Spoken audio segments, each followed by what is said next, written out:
Hi, this is Jeevi from idlebrain.com. I had interviewed Shraddha Srinath in the last month only for Mechanic Rocky, and now we are having another film, Daku Maharaj. Hi. So, tell me, you've performed really well in Mechanic Rocky in a negative role. That is first for you in your career, right? Yes. So, tell me about it. Now you can speak openly about your Right. character. Oh yes, you're right. There is always, I mean, stereotyping is the ultimate truth of the industry, and the same kind of fears arise when you are offered a negative shade. Um, as if you know if it were left to me, and if I were purely a performer and I wouldn't think too much about negative shade. Is it okay? Will I get stereotyped?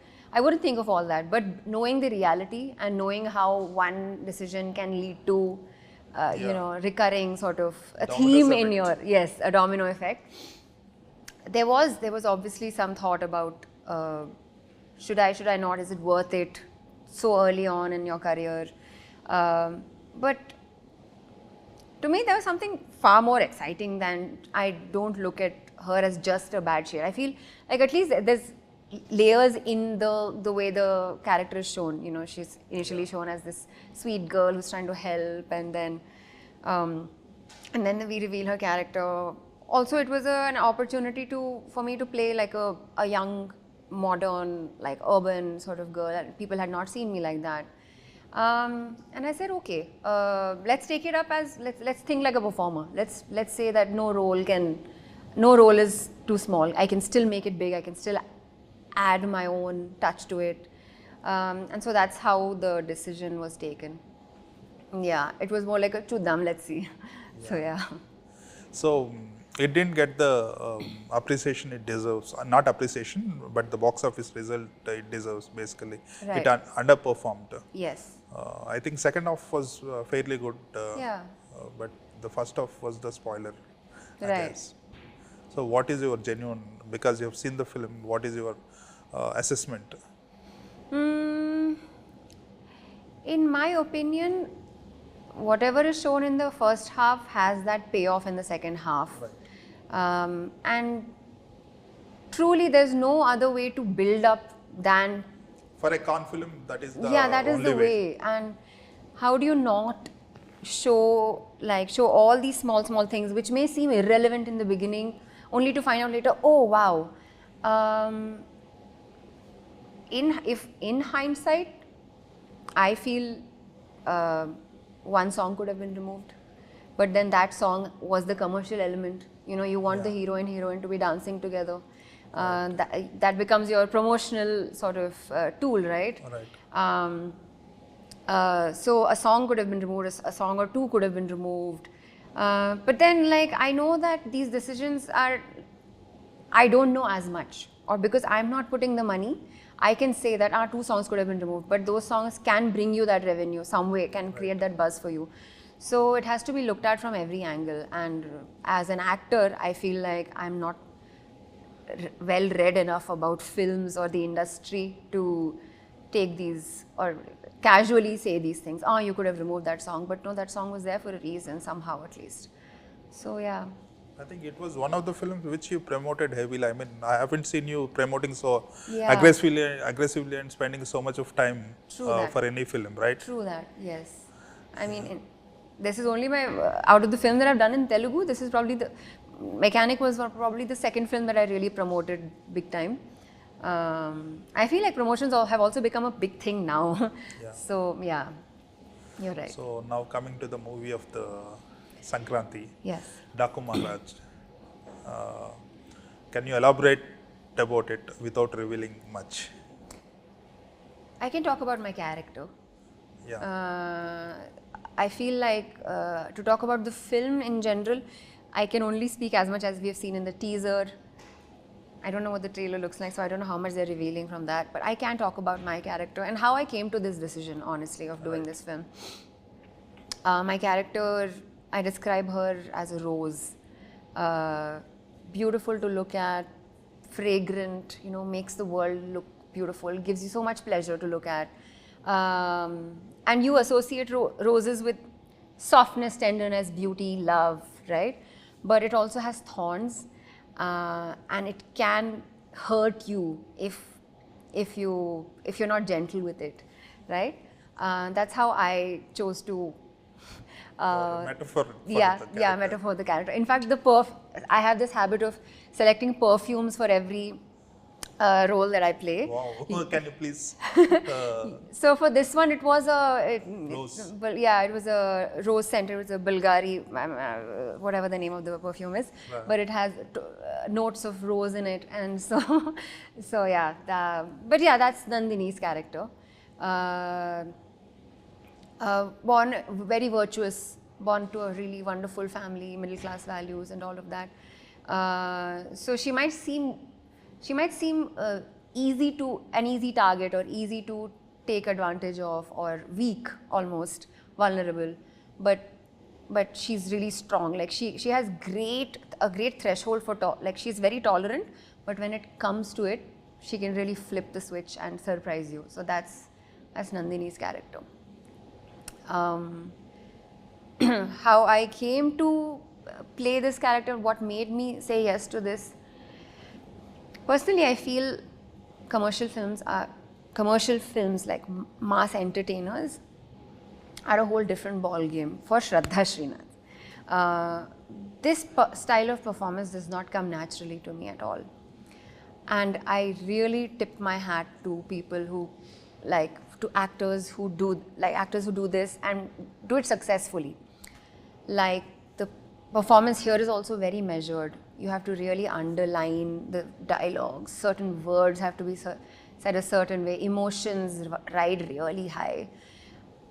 And to me, it felt difficult, like I said, because it doesn't come naturally to me. So I took it up as a challenge to play this part. And honestly, I feel like the payoff for my character again is really, really, really wonderful. And I know it will connect with the people who are watching. I have full confidence in that. Emotionally, very emotional scenes I got to perform, because I love to perform emotional scenes. I feel like that's my forte. I got to do that in this film. So yeah, this was. And of course, there's all these factors in the film. I mean, things that you cannot ignore, in the sense that things that translate to an immediate yes. You've got a legendary superstar in the mix. You've got a fantastic director. Your producer is someone you have delivered a hit with before, which went on to win like national awards, and so it becomes relatively easier. You're in good hands, basically. So, yeah. Right. So it's from teaser, it looks like a very action film. Yes. So do you have any part to take place in action part? I am part of action sequences. Yeah. Right. Yeah. Two gentle ladies in saris, part of action sequences. Right. So you're not the victim, you're the fighter. You could say that. Right. And what about songs and dances? I don't think there's any scope for me and Pragya. Not I don't think. There is no scope for me and Pragya to be dancing.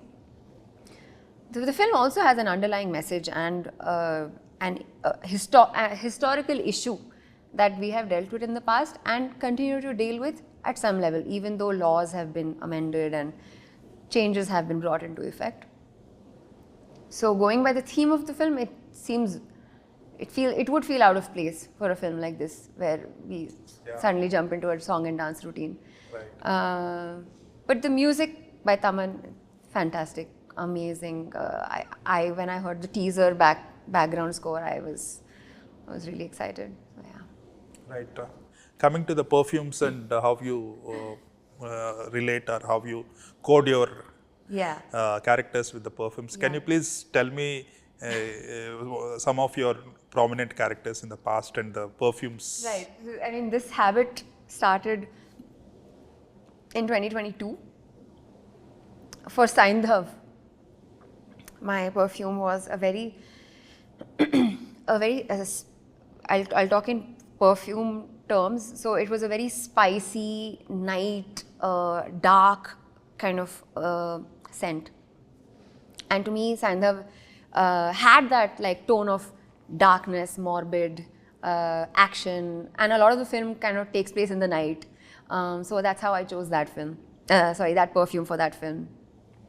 I did a web series in Tamil, and this girl is a fighter, and she's someone who she's reckless, but she's so independent that like sometimes logic doesn't occur to her. Like she's very reckless, and so the perfume is called S-I. In Italian, it's yes. And so for me, this character is like a yes girl. You know, for anything, it's a yes. I can do it. Yes, I can. And so I chose that perfume, not because of the fragrance itself, but because the name. It said the perfume's name is Yes. Yeah. So I said, this is a yes girl. So similarly, yeah. Okay. If you were to choose a perfume for your debut film, right, on Jersey, right, U-turn and Jersey, yeah. What are the perfumes you can say? For Jersey, again, it would be somewhere like a cross between something floral, because she is a woman. She wants to be loved and taken care of. And there is that desire for Initial part of. Yeah, the initial part of.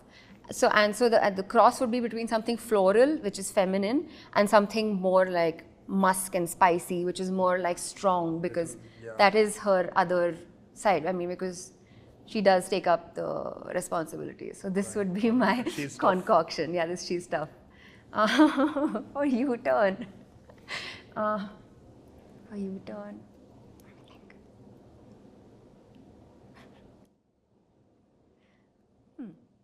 So Rachana was, again, very feisty and curious. I can't think of anything for her. Very urban at the same time. Very urban at the same time. Earthly also. Yeah. Okay. I can't think of Forget anything. about it. Yes. You seem to be very good at tasting and smelling. I mean, you are able to tell the various aspects of it. So what others can you? Generally, for whiskey tasting they do it. For wine tasting they do it. Correct, They just take a sip, they smell it, and they tell you various the tasting notes basically. Yeah. So any other tasting notes you have other than perfumes? I mean, you try? No, not neither whiskey nor wine. But generally, I have my olfactory senses are really strong. Smells remind me of times in my life, like sometimes, like in February or March, when the weather changes from cold to warm, and suddenly you start turning on the fan. Like the air smells different then. So like, it's a proven. Yeah. So generally, like I associate a lot of things with smell. Yeah. Generally, we remember by visuals. Right. Sounds. Yes. And I mean sensories. Sensories. Basically. Yeah. That is. But no, I can't say I have any experience in the tasting notes of whiskey or wine.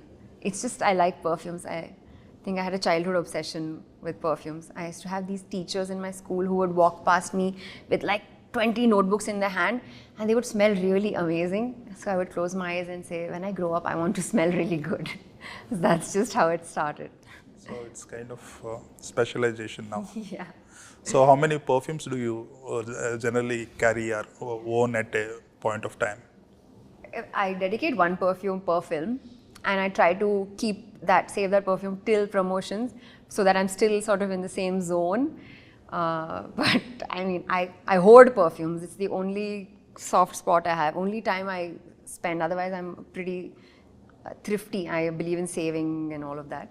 But perfumes are the only thing I spend on. And there's no limit to how many perfumes you can wear in a day. And then if someone asks, what are you wearing? You just, you have no answer. Sometimes they overlap also, I guess. Yes. Yeah. So, you... In fact, sometimes what would happen, like let's say there was a time when I was shooting for Mechanic Rock. Oh yeah, what did I pick for Mechanic? Oh yes, for Mechanic Rocky, I chose a perfume called Good Girl. But my quite character, opposite too. yes. So that was my, oh yeah, glad I got reminded of it. But yeah, it was just the contrast. The perfume is called Good Girl, but actually she's not a very good girl. So yeah, what I was trying to say was that there was a time when I was shooting for Mechanic and NBK 109 back to back, Daku Maharaj back to back, and I carried only one perfume because there was some last minute scheduling of, oh, let's give one day to Daku Maharaj. And I forgot to bring that my Daku Maharaj perfume, and I was really upset the whole day, saying I don't smell like Nandini at all. So yeah. Does it become kind of OCD for you over a period of time? The perfume and movie. It has. It has. For Saindav, I ran out of the dedicated perfume before the film shoot. So I had to find something close to it. I couldn't find the same thing in the market. Right. Sound really ridiculous as I hear myself say this. But yeah, it has become a sort of something intrinsic to the character. I feel like it's something only I know, and it's the only way I make my character my character. Right. Yeah. If you were to define yourself and match a perfume to it, Right. which perfume is that? I would say something because of my upbringing and how easily moldable I am, having had that army background and just so easily adjusted to any surrounding sort of thing. I feel like I'm like water, has no shape, cannot take shape of anything. No smell. So it would be very, sorry? No smell also, no scent. No smell also. But yeah, so something very fresh, like very aqua fragrance. And also, yeah, like also fruity. But that's just a personal, I really love fruity smells. So yeah. Fruity drink. No, like fruity fragrances. Yeah. Fruity, yeah. Yeah. Right. So any plans of launching your own perfumes over a period of time, like film stars? Right. Yeah, I should also jump onto that bandwagon. I have no such plans. I'm generally like very afraid of businesses, of owning businesses. I think it's again the upbringing. You know, when you grow up middle class, you want to like keep that money and make sure it doesn't so invest it wisely. And I find business very intimidating. I feel like I don't have the inherent skill to be a businesswoman. And I'm too afraid of I prefer investing it safely than, yeah. What defines your safe investment? Oh, your equity and, mutual funds and maybe securities outside and sometimes some bonds, boring, but yeah. You take care of it yourself or you have somebody helping you? I have a wealth manager, financial advisor, yeah. Right. And it's all very intimidating. This whole thing is very new to me, but I like it when I'm handheld into these things, and it's nice to watch your money grow, yeah. Right. You travel? I love to travel. It's something that it's kind of seamlessly is a part of my life, and I find myself feeling restless if I don't travel once in 3 months. In 2024, I told myself that every 3 months I'll do a biggish holiday, and I kind of made that happen. So I'm really, right. Yeah. What is your favorite holiday destination, and what is your dream destination? My dream destination would be the south of America, like the south of South America, Patagonia, the area, the region is called. The flora and fauna there is just not something you see elsewhere. Really beautiful. Also Alaska, just curious to see All pristine places. All pristine places. Fewer the people, better. But yeah, these are some of the. Just want to experience life and, question many things about your existence. Yeah, I think it's, yeah. What was your favorite place from the ones you have visited so From the far? ones that I have visited? Oh. You know, I went to Nepal this year. I love mountains, and there's something special about the Himalayas. Of course, there are mountains, there's, you know, the Alps and all these beautiful mountains, but there's something about the Himalayas which is just unparalleled. Um, so yeah, I went to Nepal, which I really found beautiful. And also Bhutan was another country which I really enjoyed going to. I feel like the culture there is so Less polluted. less polluted, people are patient and just joyful. You can, and it was a lovely experience. Not affected by the globalization, basically. No, no. And they really revere their nature, the kind of nature they are blessed with, mountains and rivers, and they really appreciate the nature they have. So, That is one of the top nations in happiness index. yes, exactly. Happiness index is really high, yeah. Right, coming back to the films, Daku Maharaj, you must be knowing the entire story. Yes. So, what can you tell to the audience about it? What I can tell the audience, what they can look out for at least, uh, is that I think once they watch Daku Maharaj, it will be a game changer for like mass commercial films, because at least the way it's been shot, it honestly looks like, and this is full props to our DOP Vijay Karthik Kannan, but it looks like a like world cinema. It looks so beautiful. It looks like, I mean, today I have seen the title song and it looks like a Western cowboy film. Right. Yeah. So it's, I mean, it's very immersive. I feel the world is very immersive, and so I feel every department has done like beyond them or their this thing to make the world feel very believable. So it films like a film from a certain time, you know, from a certain period. And I feel like out of all the films that we've watched of Balayyas, I feel like this will, you know, you can see the humanness in his character. Of course, he's a hero. Of course, he is a savior. Of course, he can make cars fly, but you can see a human side to him in his performance, which I really loved. And it's amazing to see that someone who's been in the industry for so long is still open to trying out new things. And again, full props to Balayya sir for that. You have any scenes together with Pragya? Yes, I do. Okay. Yeah. How is the bonding and It's really nice. We were just talking today. We don't often get to meet, work with female contemporaries on sets, right? It's just hero, heroine usually. right. And so the kind of energy or the kind of camaraderie that one can share with a female, when you come by it, however rarely that might be, it feels really nice. I felt that with Meenakshi, again, limited time, but I felt that with her, even with Pragya. She's also a law graduate, so we kind of bonded on that. It feels really nice. I love female friendships are just beautiful, I feel, yeah. you have one thing in common every time. Last time it was military kid Yes. with With Meenakshi. yeah, Meenakshi, and now Yeah. last student. I'm sure there will be many common things every person I meet. Yeah. Yeah. So everything looks great, and I hope Daku Maharaj becomes a blockbuster. Thank you, sir. All the best. Thank you so much.